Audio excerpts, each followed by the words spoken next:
Today we're getting into the latest Tesla news, including Amazon taking on Tesla, new overdue Tesla software features, what all calculates a Tesla range, and more, so let's get into it. First up today, a recent Tesla update has added several new features. In software version 2023.38.8, they've added a simpler way to activate Autopilot, as well as the ability to have separate audio for rear passengers when using the rear display. In Autopilot settings, you can now choose whether you want Autopilot to be activated using one pull of the right stalk or two. By default, and in all Teslas with stalks until now, one pull activates traffic-aware cruise control and two pulls activates Autopilot. So this setting is designed for drivers who only really use full auto steer when using Autopilot. I fall into this category. If the car is going to be braking and accelerating for me, I usually let it steer too. One pull of the stalk also better matches their vehicles without stalks, in which one press of the scroll wheel on the steering wheel can activate Autopilot, or you can make it two. I think giving customers the option in this update makes a lot of sense. If you prefer to use cruise control sometimes, then keep it as one pull for that and two for auto steer. If you prefer to only really use auto steer, then change it to one for easier access. I actually don't like the fact that steering out of auto steer keeps it in cruise control, so to me, the one pull system will be what I use. As for the split audio update, it seems to just have been released for the refreshed Model 3 with the new rear screen. The Model S and X have similar rear screens, but it looks like those models will have to wait for this update. In the refreshed Model 3, a new icon allows up to two rear passengers to connect Bluetooth headphones to the rear screen so that the whole car doesn't have to listen to whatever is playing there. So the driver can now play music through the car's speakers while one or two people in the backseat watch a show through the theater app.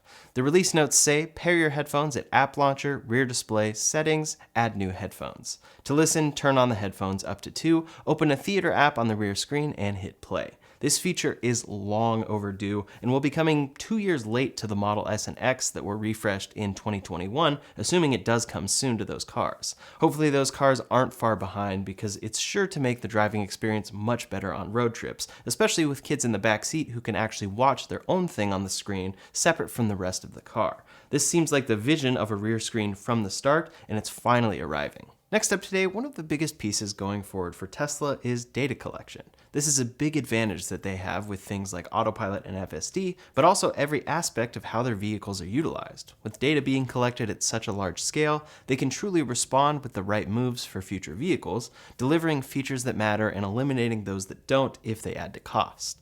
Those that specialize in data collection, particularly Google and Amazon, are eager to enter into this space. It's a fairly new place to collect data, and more EVs that need competitive software are going to make way for this. Going forward, in order for other companies to compete, data collection is going to become a part of this game. Apple CarPlay and Android Auto are already a big part of most cars shipped today, but those are simply a phone integration with the vehicle's touchscreen. On the data collection side, Google has some cars that they have already partnered with, like Polestar and Volvo. They use Android Automotive, which is much more of an integration with the vehicle.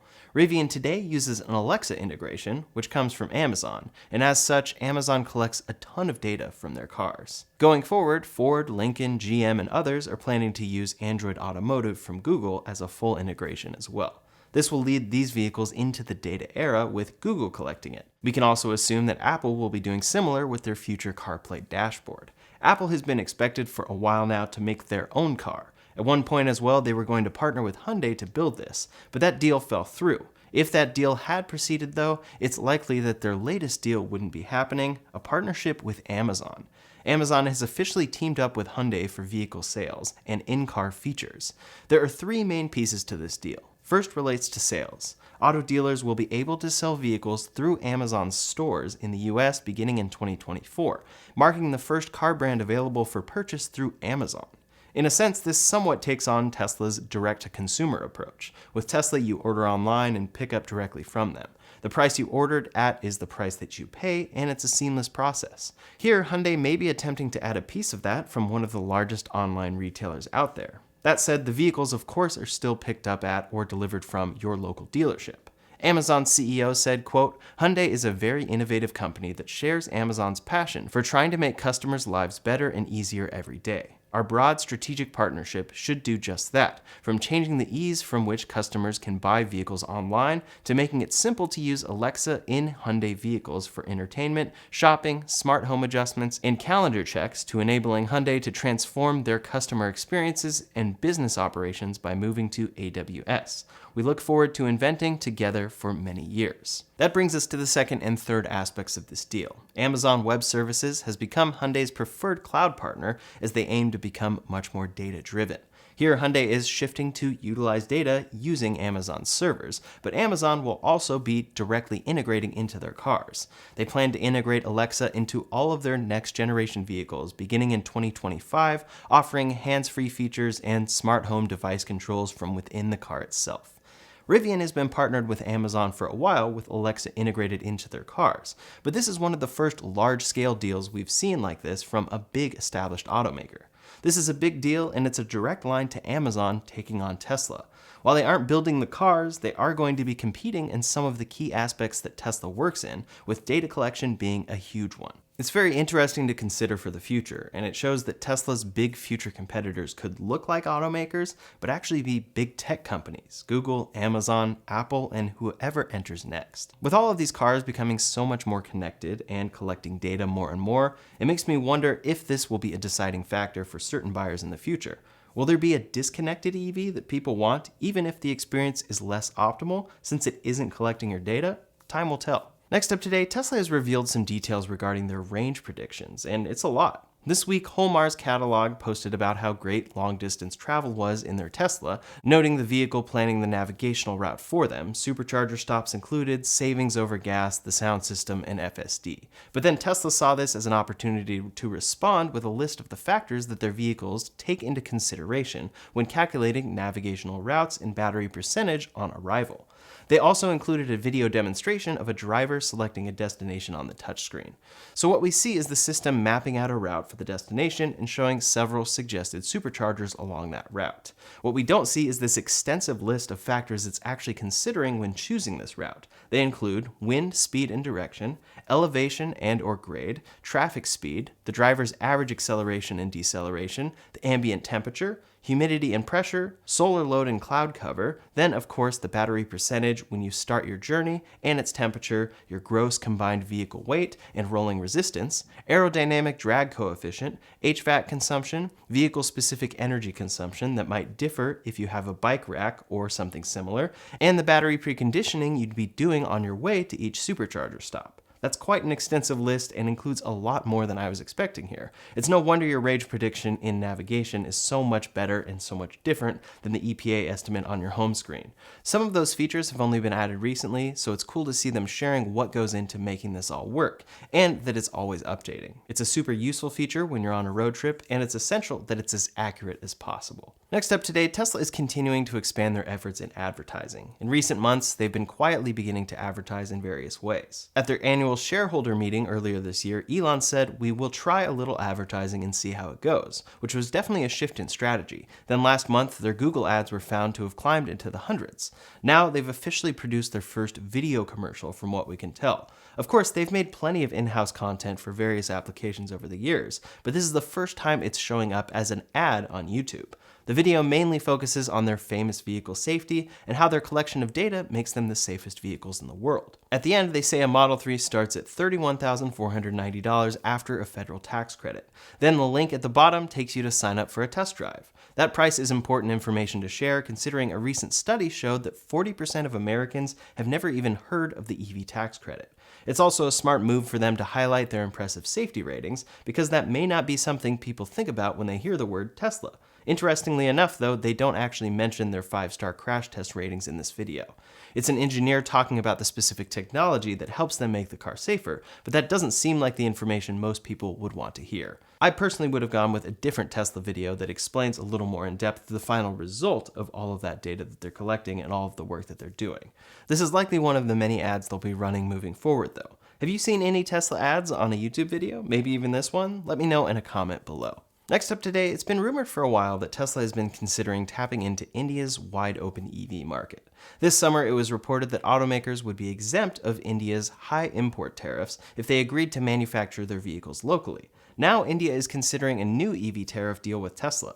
The deal would allow Tesla to sell their existing cars in the country while they work on plans for a local manufacturing facility. They're considering greatly reducing these tariffs for up to 5 years. This is important because India's tariffs on electric vehicles that are imported is extremely high. For any foreign EV costing under about $40,000, it's 70%.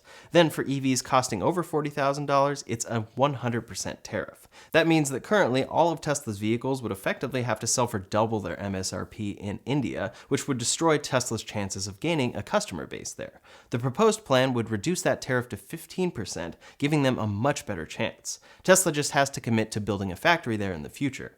Back in July, they were reportedly considering building a factory for a $24,000 car there. Now, according to Financial Times, a senior Indian commerce minister could be meeting with Elon Musk to discuss the deal. Financial Times also reports the deal would be open to all car makers, which would include Tesla's competition, but there will surely be qualifications to be eligible. Now, most of this is up in the air, but there are a number of things that Tesla has to consider before entering the Indian market. First, India's market share of EVs is just 2.5% of all cars sold in the country. That's largely due to the country being very price sensitive, with their most popular vehicles all costing less than $10,000 US.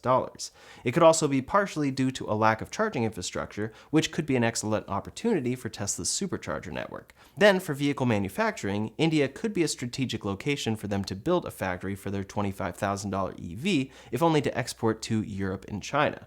What we do know is that India's Minister of Commerce recently visited Tesla's Fremont factory, intending to meet with Elon, but Elon wasn't able to make it. After the visit, the minister said, "Missed Mr. Elon Musk's magnetic presence, and I wish him a speedy recovery." So it would make sense if that meeting is rescheduled pretty soon. 5 years would give Tesla plenty of time to build their customer base in India before building a factory there. It would also allow them to get a head start on their main competitors in China in terms of establishing charging infrastructure.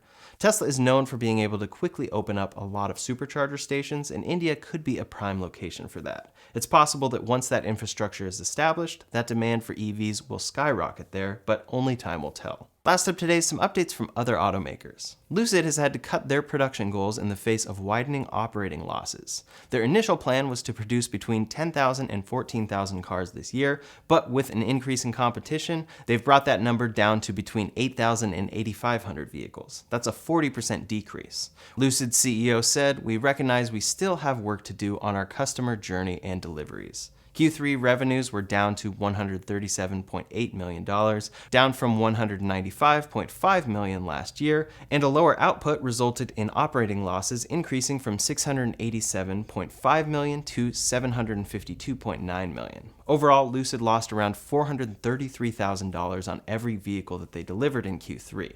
Their CFO has said they've made progress with the cost control programs that should help those numbers next year.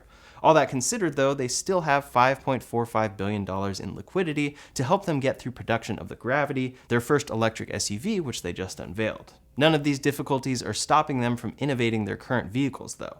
They recently announced a new vehicle-to-vehicle adapter that will allow Lucid Airs in the US to charge other EVs at a rate of up to 9.6 kilowatts. That equates to a charging rate of around 24 to 40 miles per hour. This is their first application of the Wonderbox's bidirectional charging technology that every Lucid is equipped with, and will surely be a helpful feature. On the new product front, Lucid has unveiled their first SUV, the Gravity. The Gravity represents a significant expansion for the automaker as it ventures into the growing market for larger EVs. The SUV features a distinct design aligning with Lucid's established luxurious design language. Noteworthy exterior details include a low ride height, a spacious wheelbase compared to the Rivian R1S, and a commitment to sustainable design elements. The interior showcases a clear view cockpit with a 34-inch curved OLED display positioned above the steering wheel, and they've also introduced changes such as a horizontal center console display, a glass center console that slides open for storage and wireless phone charging, and a spacious frunk that can serve as a lounge area. It has padding specifically for sitting. Lucid emphasizes its commitment to maximizing spaciousness, aerodynamic efficiency, and utility with this vehicle. While official performance specs are pending, Lucid aims for a drag coefficient below 0.24, potentially surpassing the Tesla Model X. The Gravity SUV will offer multiple trim options, starting with the pure trim below $80,000, potentially making it eligible for federal tax incentives, and targeting a range over 440 miles. It will also include a payload and towing capacity of 1,500 pounds and 6,000 pounds respectively. Lucid plans to begin Gravity production in Arizona in late 2024, and this continues their trend of making very nice luxury vehicles with impressive ranges that come at a steep price. The Gravity should also feature NACS when it launches, but we'll see on that official timeline since Lucid said 2025 when announcing that. Kia has introduced its EV3 small SUV and EV4 sedan concepts at the LA Auto Show, showcasing the potential additions to the company's electric vehicle lineup. These concepts, labeled material-driven concepts, emphasize sustainable materials like bioplastic, leather substitutes, recycled fabrics, and BTX-free paint. The EV3 concept draws inspiration from the larger EV9 three-row SUV, featuring squared-off wheel arches and a geometric exterior. The interior is described as Spartan, with mood lighting, natural fibers in the seats, and a movable center armrest made of natural materials. The EV4 concept takes a sportier approach with a low nose, long tail, and a focus on recycled cotton in the interior, along with a slide-out touchscreen for heating and air conditioning controls.